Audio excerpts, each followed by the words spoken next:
Well, I have a bedtime story for the grandchildren, and this is Grandma Brown, and I'm going to read it to you now. It's called Where the Wild Things Are. Story and pictures by Maurice Sendak. The night Max wore his wolf suit and made mischief of one kind and another, his mother called him Wild Thing, and Max said, "I'll eat you up." So he was sent to bed without eating anything.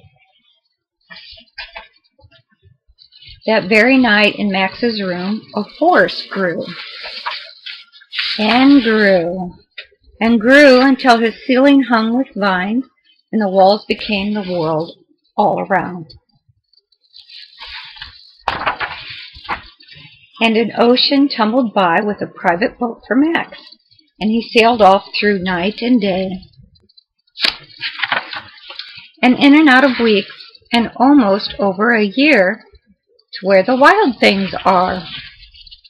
And when he came to the place where the wild things are, they roared their terrible roars, and gnashed their terrible teeth, and rolled their terrible eyes, and showed their terrible claws, till Max said, "Be still," and tamed them with his magic trick of staring into all their yellow eyes without blinking once, and they were frightened and called him the most wild thing of all, and made him king of all wild things. "And now," cried Max, "let the wild rumpus start." So they jumped on the bed, and they howled at the moon, and they hung from the vines in the room. "Now stop," Max said, and sent the wild things off to bed without their supper. And Max, the king of all wild things, was lonely and wanted to be where someone loved him best of all. Then, all around from far away across the world, he smelled good things to eat. So he gave up being king of where the wild things are. But the wild things cried, "Oh, please don't go. We'll eat you up. We love you so."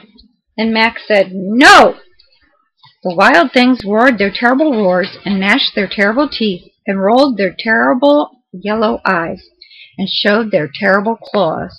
But Max stepped into his private boat and waved goodbye, and sailed back over a year, and in and out of weeks, and through a day, and into the night of his very own room, where he found his supper waiting for him, and it was still hot.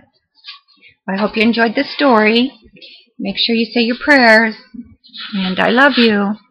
Good night.